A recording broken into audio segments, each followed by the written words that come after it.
News of Saddam Hussein's execution spreads across the globe. Saddam Hussein once ruled Iraq with fear and force. Yet in the end, even his iron grip couldn't shield him from justice. From explosive courtroom clashes to his final moments in the execution chamber, his downfall was as gripping as his reign. What led to the fall of this infamous leader? Here's the story behind Saddam Hussein's dramatic fall and execution. The trial of Saddam Hussein, Defiance in the courtroom. The world had seen him in palaces, in military parades, and finally in a spider hole. But on July 1st, 2004, they witnessed Saddam Hussein in his final role. A defendant accused of crimes against humanity. The world watched spellbound as Iraq's brutal dictator of 24 years was brought before the Iraqi Special Tribunal. Captured by American forces after 9 months on the run, the man who had once ruled Iraq with an iron fist now faced justice for his crimes. For millions of Iraqis who had suffered under his regime, this was a moment many thought would never come. Dressed in a dark suit and clutching a copy of the Quran, the former dictator strode into the courtroom with an air of defiance, his head held high. In a voice that was at once imperious and mocking, he challenged the legitimacy of the court, declaring that he did not recognize its authority. The man who had ordered the deaths of countless innocents now cast himself as the victim.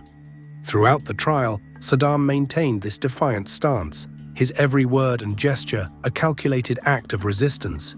He dismissed the charges against him as lies and propaganda, claiming that he had only ever acted in the best interests of the Iraqi people. He railed against the American occupation of his country, accusing President George W. Bush of being the real criminal who deserved to be on trial. The most shocking moment, however, came when Saddam was confronted with evidence of his regime's brutal suppression of the Kurdish people. He erupted in rage, shouting and unleashing a furious tirade. As the trial wore on, Saddam's behavior grew increasingly erratic and confrontational. He boycotted sessions, refusing to attend court and leaving his defense team to fend for themselves. He hurled insults at the judges and the prosecutors, accusing them of being puppets of the American government. And he made a series of bizarre and rambling statements, at one point even claiming that he had been tortured by his American captors.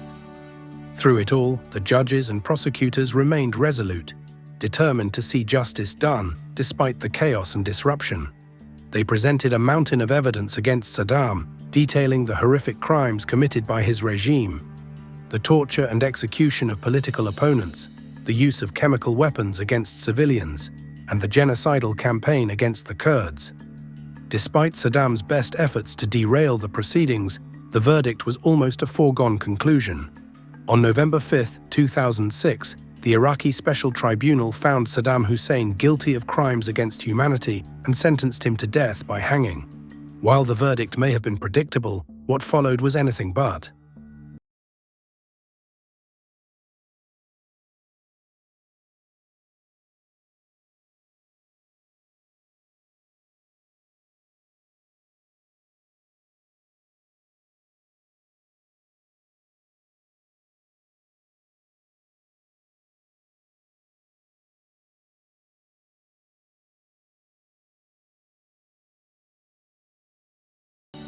The verdict, death by hanging.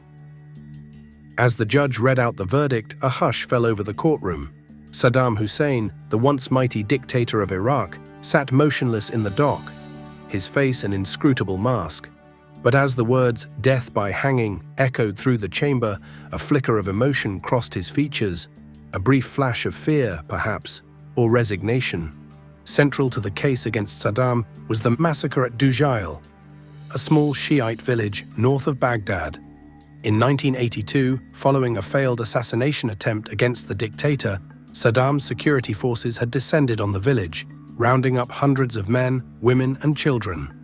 Many were tortured and executed, their bodies dumped in mass graves. In total, 148 people were killed, their deaths a brutal reminder of the price of defiance under Saddam's rule. The judges had heard testimony from survivors and witnesses and seen the evidence of mass graves and torture chambers, and they had reached the only possible conclusion that Saddam Hussein was guilty of crimes against humanity and that he deserved to pay the ultimate price for his actions. Even now, Saddam remained defiant. He demanded to be executed by firing squad, claiming that it was the only honorable way for a military leader to die. But the court was unmoved by his protests. The sentence would stand death by hanging, the fate reserved for the worst of the worst. In the days that followed, Saddam's lawyers launched a series of desperate appeals, hoping to overturn the verdict or at least delay the inevitable, but it was all for naught. On December 26, 2006, the Iraqi High Tribunal rejected Saddam's final appeal, paving the way for his execution. The date was set, December 30th, just 4 days later. The 4-day wait between sentence and execution was a bitter epilogue for a man whose path to power had been paved with others' blood. Saddam Hussein's brutal reign, the path to the gallows. Behind the condemned man stood decades of terror. The story of Saddam Hussein's rise and fall is a tale of ruthless ambition, brutal oppression, and ultimately hubris. For over 2 decades, Saddam's regime had been synonymous with terror, repression, and unimaginable human rights abuses. Conservative estimates suggest that during his reign, at least 250,000 people were executed or killed, their lives snuffed out by a man who saw himself as untouchable. Saddam's rise to power was a story of cunning and brutality. Born into poverty in the village of Al-Auja, he clawed his way up the ranks of the Ba'ath Party, a political movement that espoused Arab nationalism and socialism. Through a combination of intimidation, manipulation, and sheer ruthlessness, Saddam eventually seized control of the party and, by extension, the country. Once in power, he set about consolidating his grip on Iraq, eliminating rivals and crushing any opposition with merciless efficiency. Under Saddam's rule, Iraq became a nation gripped by fear. His secret police, the Mukhabarat, were everywhere, their eyes and ears constantly on the lookout for any hint of dissent. Those who dared to speak out against the regime were swiftly and brutally punished, often disappearing into the regime's notorious prisons, never to be seen again. Torture, arbitrary detention, and summary executions were commonplace, as Saddam sought to maintain his stranglehold on power through sheer terror. But Saddam's ambitions extended beyond Iraq's borders. In 1980, he ordered the invasion of neighboring Iran, sparking an 8-year war that claimed the lives of over 1 million people on both sides. Saddam's forces unleashed chemical weapons against Iranian troops and even his own people, the Kurds of northern Iraq, in what would come to be known as the Anfal genocide. The images of men, women, and children gasping for breath, their bodies twisted in agony, would shock the world and cement Saddam's reputation as a brutal and merciless tyrant. A decade later, Saddam would once again set his sights on a neighboring country, this time the small but oil-rich nation of Kuwait. In August 1990, Iraqi troops poured across the border, quickly overwhelming Kuwaiti defenses and occupying the country. The international community, led by the United States, responded with outrage, launching a massive military campaign to drive Saddam's forces back. The Gulf War, as it came to be known, was a resounding defeat for Saddam, but it did little to loosen his grip on power. As the years passed, Saddam's regime became increasingly isolated, with international sanctions and a crippling economic embargo taking a heavy toll on the Iraqi people. But even as his country suffered, Saddam continued to live a life of luxury, building lavish palaces and monuments to his own greatness. All the while, the bodies continued to pile up, the victims of a dictator who had long since lost touch with reality. By the time the United States and its allies launched their invasion of Iraq in 2003, Saddam's brutal reign had lasted for nearly a quarter of a century. The man who had terrorized his nation, who had gassed his own people, who had started 2 devastating wars, would soon find himself running for his life. The once powerful dictator, who had cast himself as the savior of the Arab world, was reduced to hiding in a cramped underground bunker. But even then, with his empire crumbling around him, Saddam remained defiant, a stance that would soon put him on a collision course with America's war on terror. The controversial invasion, US and allies seek to depose Saddam. By 2001, Saddam Hussein had survived international isolation, economic sanctions, and a humiliating military defeat. But the devastating attacks of September 11th would set in motion a chain of events that would finally bring his regime crashing down. In the aftermath of 9/11, the United States was a nation on edge, gripped by fear and a thirst for revenge. As the dust settled and the search for answers began, attention soon turned to Iraq and its notorious dictator. For years, Saddam had been a thorn in the side of the international community. His regime was accused of developing weapons of mass destruction and supporting terrorist groups like Al-Qaeda. As the drumbeat for war grew louder, the administration of President George W. Bush began to make its case for an invasion of Iraq.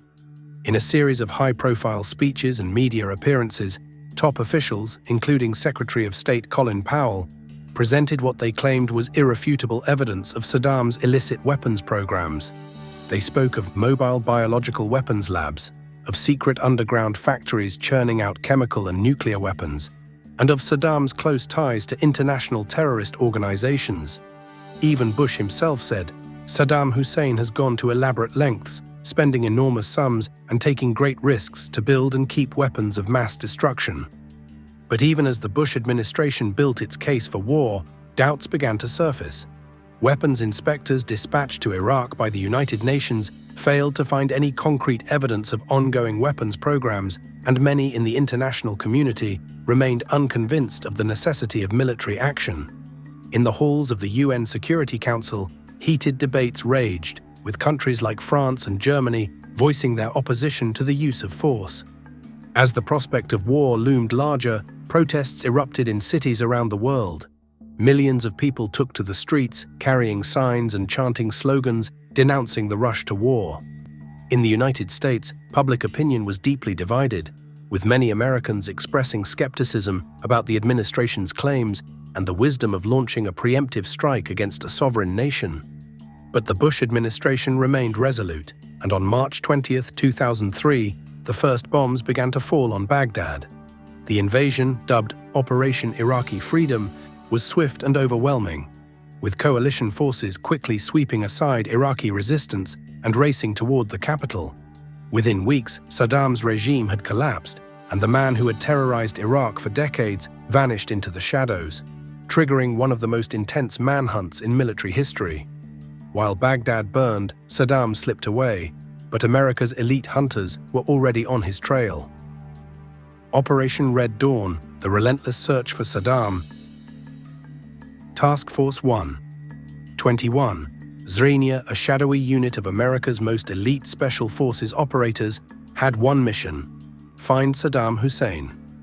In the months following Baghdad's fall, this highly specialized team conducted hundreds of raids across Iraq, chasing down every lead and tip that might reveal the dictator's whereabouts. The mission, codenamed Operation Red Dawn, would prove to be one of the most remarkable manhunts in military history. The task force quickly realized that finding Saddam meant understanding his inner circle. They began focusing their efforts on his closest associates, the men who had been with him from the beginning and who knew his secrets. One name kept coming up in their investigations: Mohammed Ibrahim Omar al-Muslit, known as Fat Man. Al-Muslit was more than just a bodyguard. He was Saddam's trusted confidant, a man who had been by his side for decades and knew every one of the dictator's hiding places. Through years of loyal service, al-Muslit had earned Saddam's complete trust. His intimate knowledge of Saddam's security protocols, escape routes, and network of supporters made him perhaps the most valuable target in Task Force 121's hunt. But al-Muslit never stayed in one location for more than a few hours. He used a complex network of couriers for communication and relied on an intricate web of tribal connections to stay one step ahead of his pursuers. For months, Task Force 121 chased down lead after lead, raiding houses and interrogating suspects. Zrania, but always coming up empty-handed. Frustration began to mount within the unit as the pressure to find Saddam grew more intense with each passing day. The breakthrough finally came through an unlikely source: a disheveled, middle-aged man with a thick mustache and a wary look in his eye. The man was one of al-Muslit's cousins, a minor functionary in the regime captured during a raid. Under intense interrogation, he began to crack, revealing crucial information about al-Muslit's movements and his recent communications with Saddam's inner circle. Armed with this intelligence, Task Force 121 launched a series of lightning raids across central Iraq.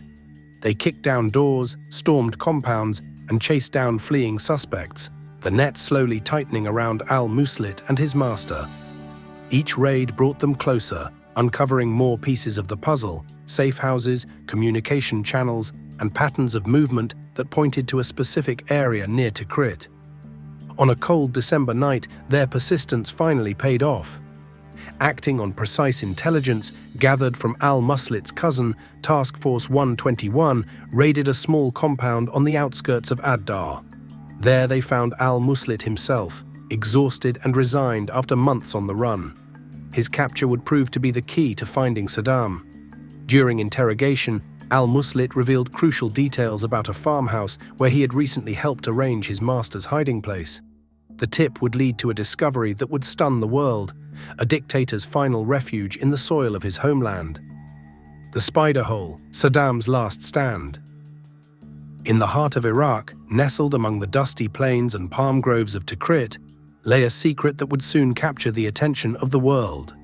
As the sun began to set on that fateful day in December 2003, a force of 600 American soldiers descended on a small farmhouse. They were the cream of the crop, drawn from the ranks of the U.S. Army's 4th Infantry Division and the secretive Task Force 121, their mission the culmination of months of painstaking intelligence work.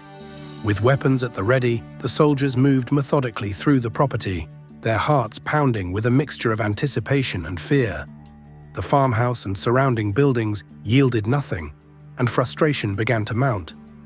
But then, as hope began to fade, a sharp-eyed soldier noticed something unusual: a small camouflage trapdoor barely visible in the dirt floor of a nearby shack. When the soldiers pried open the trapdoor, they found a narrow, cramped tunnel leading down into the earth.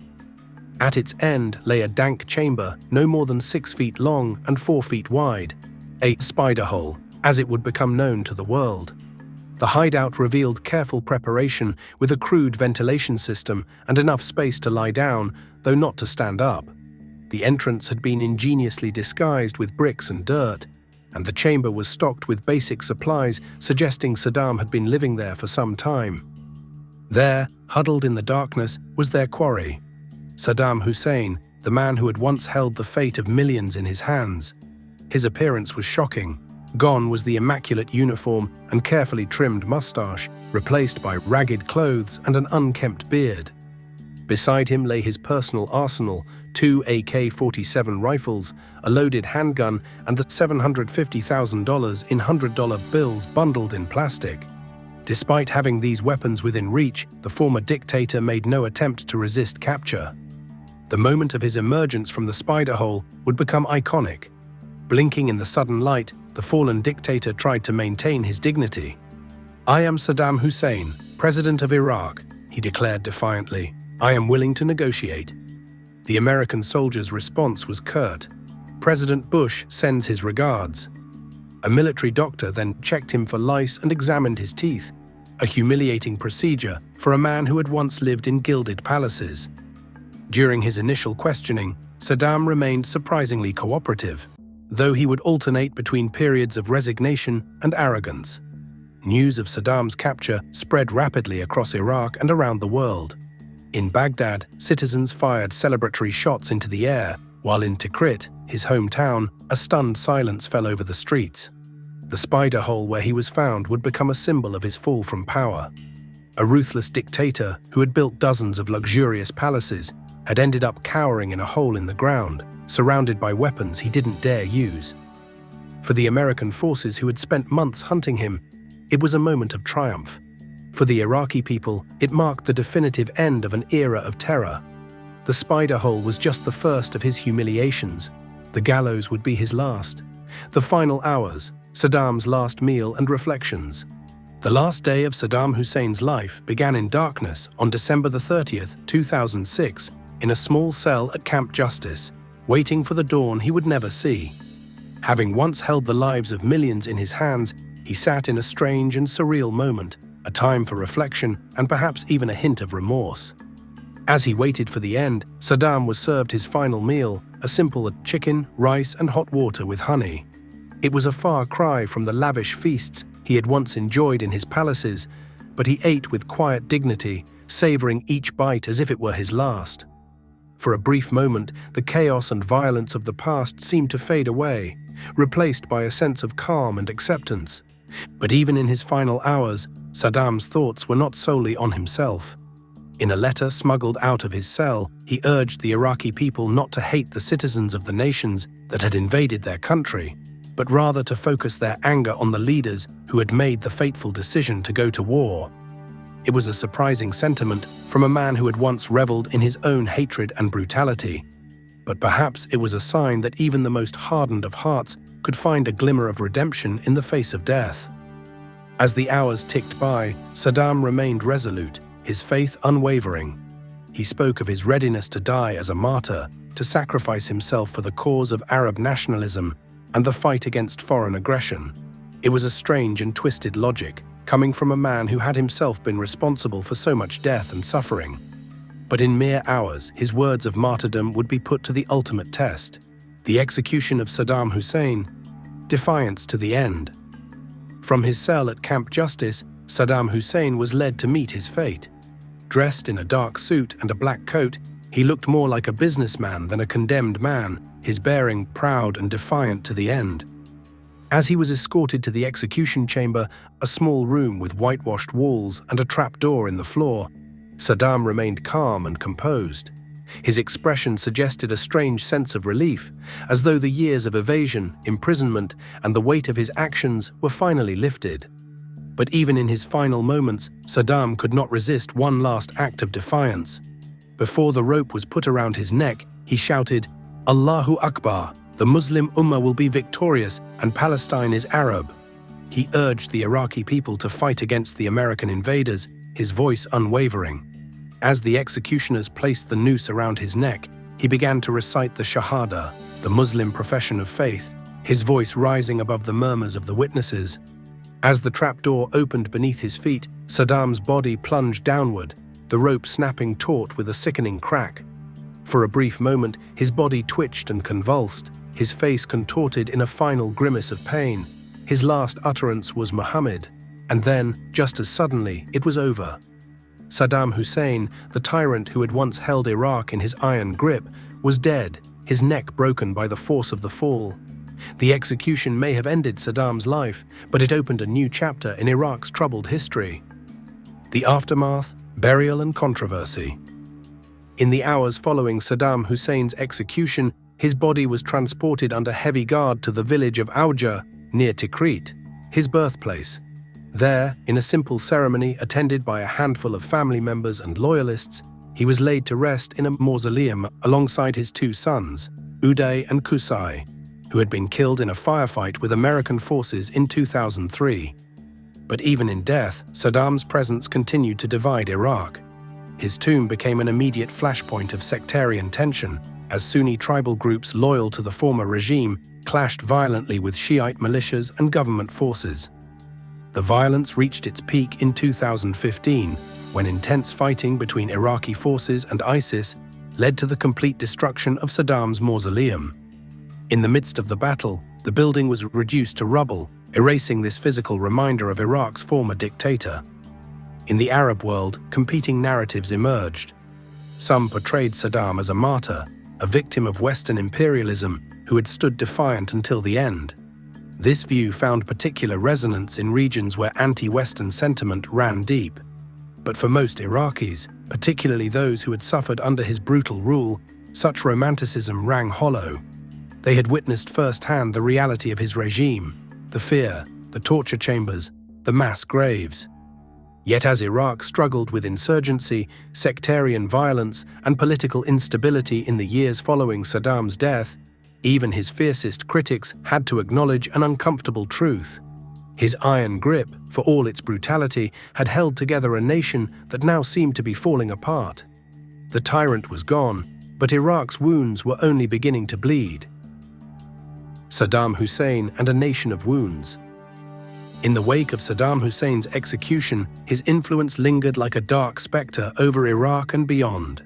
The man who had dominated Iraqi life for nearly a quarter century was gone, but the consequences of his rule and of his removal would continue to shape the Middle East for decades to come.